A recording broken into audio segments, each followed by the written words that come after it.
City. पिछले video में मैंने बात की थी कि सर्वनाम क्या होते हैं, प्रोनाउंस, और उसके 10 जो प्रकार हैं उनके मैंने आपको नाम बताए थे। और उनमें से हमने दो जो प्रोनाउन है, पर्सनल प्रोनाउन और पजेसिव प्रोनाउन, उनके बारे में जान लिया है। आज का हमारा जो प्रोनाउन है वो है रिफ्लेक्सिव प्रोनाउन, जिसको कहते हैं निजवाचक सर्वनाम। तो देखो रिफ्लेक्सिव प्रोनाउन क्या होता है, इसकी डेफिनेशन है when the section is done by the subject reflects on the subject is called reflexive pronoun। means reflexive pronoun वो होते हैं जब सब्जेक्ट द्वारा किया गया कार्य है उसका जो रिफ्लेक्ट है वो सब्जेक्ट के खुद के ऊपर पड़ता है। रिफ्लेक्सिव प्रोनाउन कौन कौन से होते हैं? My self, himself, herself, yourself, yourselves, ourselves, itself और देमसेल्व्स। ये जितने भी हैं वो सब रिफ्लेक्सिव प्रोनाउन होते हैं। लेकिन ध्यान देना, रिफ्लेक्सिव प्रोनाउन ये जितने भी है ये तभी रिफ्लेक्सिव प्रोनाउन होंगे जब इनका इफेक्ट डायरेक्ट सब्जेक्ट के ऊपर ही होगा। जैसे पहला example, I hat my self, मैंने अपने आप को, मैंने खुद को चोट पहुंचाई। तो इसके अंदर सब्जेक्ट आई, वह कह रहा है कि मैंने खुद को चोट पहुंचाई, यानी जो कार्य है उसका परिणाम है वो, उसका इफेक्ट है वो किस पे पड़ रहा है? डायरेक्ट सब्जेक्ट के ऊपर पड़ रहा है।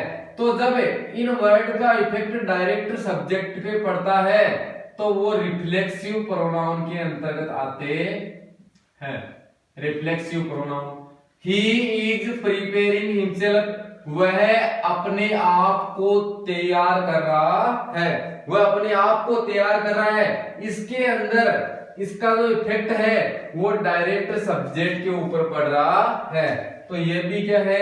रिफ्लेक्सिव प्रोनाउन है।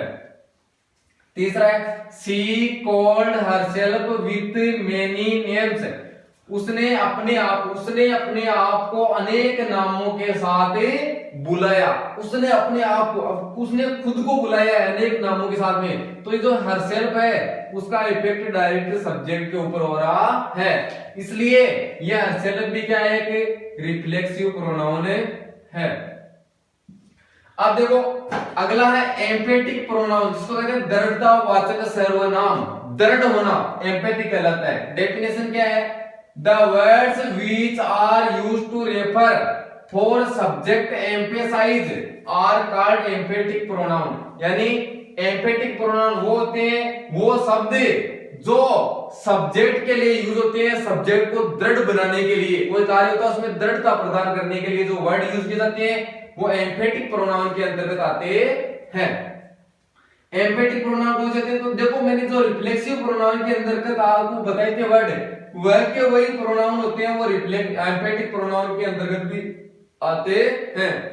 यानी एम्फेटिक प्रोनाउन और रिफ्लेक्सिव प्रोनाउन के जो वर्ड है वो सेम होते हैं। अभी मैं इनके बीच में आपको डिफरेंट बताऊंगा, उससे पहले एग्जांपल देखते हैं।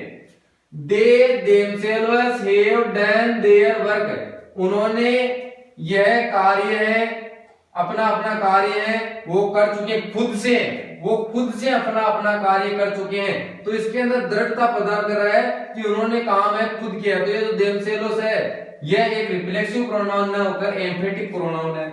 अगला, he himself prepared this dish, उसने खुद से यह डिश या व्यंजन तैयार किया था, खुद से। तो यहाँ पे इसके ऊपर इफेक्ट सब्जेक्ट के बारे में रेफर हो रहा है, तो ये भी एक एम्फेटिक प्रोनाउन है।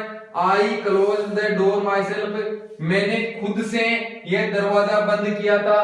तो इसके अंदर भी माई सेल्फ और दृढ़ता प्रदान कर रहा है, किसके लिए? सब्जेक्ट के लिए। अगला, the student will give all answers himself, जो स्टूडेंट है विद्यार्थी उसने खुद से सभी आंसर है वो देखे, खुद से सभी आंसर देगा विद्यार्थी। तो इसके अंदर हिमसेल्फ है वो इस सब्जेक्ट को दृढ़ता प्रदान कर रहा है। इस प्रकार ये रिफ्लेक्सिव और एम्फेटिक प्रोनाउन के बीच में मैंने आपको कुछ एग्जांपल बताए, लेकिन इनके माध्यम से हमें समझ में नहीं आता क्योंकि दोनों के दोनों ही है वो एज इट इज सेम है। जो रिफ्लेक्सिव प्रोनाउन है वही एम्फेटिक प्रोनाउन है। तो अब मैं आपको बता रहा हूं कि इसी सेंटेंस के अंदर मान लो आ जाता है, ये वर्ड आ जाते हैं, तो आप कैसे पहचानोगे रिफ्लेक्सिव प्रोनाउन कौन से हैं, एम्फेटिक प्रोनाउन कौन से हैं? तो ध्यान देना, बिल्कुल सरल सी ट्रिक है। समझ लो ये एग्जांपल है। अब इसके अंदर ये माई सेल्फ आया है, इसके अंदर ये माई सेल्फ रिफ्लेक्सिव प्रोनाउन या एम्फेटिक प्रोनाउन, इसके बारे में हमें जानना जरूरी है। तो हमेशा ध्यान देना, ये जो वर्ड है वो यदि किसी सेंटेंस में वर्ब के तुरंत बाद आते हैं, वर्ब के तुरंत बाद आते हैं, यदि किसी सेंटेंस में ये वर्ड मेन वर्ब के तुरंत बाद आते हैं तो वो हमेशा रिफ्लेक्सिव प्रोनाउन ही होंगे, एम्फेटिक प्रोनाउन नहीं होंगे। यानी सब्जेक्ट यानी सेंटेंस के अंदर यदि ऑब्जेक्ट की जगह ये myself, himself, herself, yourself, yourself, ourself, itself, themself आते हैं तो वो रिफ्लेक्सिव प्रोनाउन होंगे ऑब्जेक्ट के रूप में। और यदि किसी सेंटेंस में ये ऑब्जेक्ट के रूप में ना आकर या तो सब्जेक्ट के जस्ट बाद आते हैं या फिर ऑब्जेक्ट के जस्ट बाद आते हैं, वो हमेशा एम्फेटिक प्रोनाउन कहलाते हैं। ध्यान देना, इसके अंदर यह ही इज प्रिपेयरिंग हिमसेल्फ, इसके अंदर देखो मेन वर्ब प्रिपेयर, इसके जस्ट बाद में है हिमसेल्फ। तो मैंने बताया था मेन वर्ब के जस्ट बाद में यदि आते हैं तो वो हमेशा ही रिफ्लेक्सिव प्रोनाउन कहलाएंगे। और यदि मेन वर्ब के जस्ट बाद में ना आकर या तो सब्जेक्ट के बाद में, ऐसे जैसे सब्जेक्ट के बाद दे के बाद में है देमसेल्फ, तो ये भी एक एम्फेटिक प्रोनाउन है। और यदि ऑब्जेक्ट के बाद में जैसे इसमें आई क्लोज, तो इसमें मेन वर्ब क्लोज है और इसके मेन वर्ब के जस्ट बाद में आता है वो हमेशा ऑब्जेक्ट होता है, ऑब्जेक्ट है द डोर, और उसके बाद में यदि आते हैं माई सेल्फ, हरसेल्फ, हिमसेल्फ, तो वो हमेशा एम्फेटिक प्रोनाउन कहलाते हैं। डिफरेंट है कि ये रिफ्लेक्सिव प्रोनाउन मेन वर्ब के जस्ट बाद में आएंगे ऑब्जेक्ट के रूप में तो रिफ्लेक्सिव प्रोनाउन है, और मेन वर्ब के जस्ट बाद में ना आकर या तो सब्जेक्ट के साथ में आते हैं या फिर ऑब्जेक्ट के बाद में आते हैं तो वो एम्फेटिक प्रोनाउन कहलाते हैं। पांचवा हमारा प्रोनाउन का प्रकार है इंडेफिनिट प्रोनाउन, जिसको कहते हैं अनिश्चयवाचक सर्वनाम। The word which are used in a sentence do not refer to any particular thing or person are called indefinite pronouns। यानी indefinite pronoun वो शब्द होते हैं जो किसी सेंटेंस में यूज किए जाते हैं लेकिन किसी विशेष पर्सन या वस्तु का बोध नहीं कराते हैं। वो किसी एक व्यक्ति या किसी विशेष व्यक्ति या विशेष वस्तु के लिए नहीं आते हैं। जैसे इंडेफिनिट प्रोनाउंस के अंदर कौन से वर्ड आते हैं? ऑल। अब ऑल के अंदर सभी व्यक्ति सभी वस्तुएं आ जाती है, उसमें किसी विशेष व्यक्ति या विशेष वस्तु के बारे में बात नहीं है। एनीवन कोई एक, एनीबडी कोई भी, एनीथिंग कुछ भी, everyone everybody, everything someone somebody something, no one कोई नहीं, नोबडी नथिंग, सम और नन। यानी ये जितने भी वर्ड है वो इंडेफिनिट प्रोनाउन है और ये जितने भी वर्ड है वो किसी पर्टिकुलर थिंग और पर्सन के बारे में बात नहीं कर रहे हैं। इनके अंदर किसी विशेष व्यक्ति या विशेष वस्तु के बारे में कोई बात नहीं हो रही है। तो ये जितने भी वर्ड है वो किसी सेंटेंस में आते हैं तो वो हमेशा इंडेफिनिट प्रोनाउन कहलाते हैं।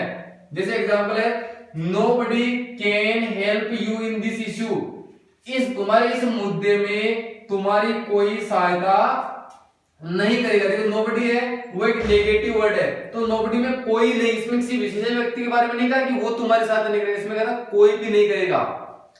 somebody has called my brother, कोई मेरे भाई को बुलाया, किसी ने मेरे भाई को बुलाया। तो इसके अंदर किसी ने, somebody, ठीक है, किसी ने, इसके अंदर किसी स्पेशल व्यक्ति, विशेष व्यक्ति या वस्तु के बारे में नहीं बात हो रही है। Everyone may dance in this ceremony, इस सेरेमनी में, समारोह में प्रत्येक व्यक्ति है, प्रत्येक जो भी है वो सब डांस कर सकते हैं। तो इसके अंदर यानी जितने भी वर्ड है नोबडी, समबडी, एवरीवन, ये जितने भी वर्ड मैंने एग्जांपल में लिखे ये ऐसे वर्ड है जो किसी पर्टिकुलर थिंग और पर्टिकुलर पर्सन के बारे में बात नहीं करते, इनमें सब आ जाते हैं। तो ये इंडेफिनिट प्रोनाउन है, इसलिए इनका नाम है अनिश्चित, यानी जिसको निश्चित नहीं किया गया है। छठवां हमारा प्रोनाउन का प्रकार है डेमोन्स्ट्रेटिव प्रोनाउन, जिसको कहते हैं निश्चयवाचक सर्वनाम। तो देखो इसका अपोजिट है निश्चयवाचक सर्वनाम। The words which are used to point to specific things, वे वर्ड जो किसी विशेष चीज के बारे में या विशेष वस्तु की तरफ इशारा करते हैं। डेमोन्स्ट्रेटिव प्रोनाउन चार होते हैं, दिस, दैट, दीज और दोज।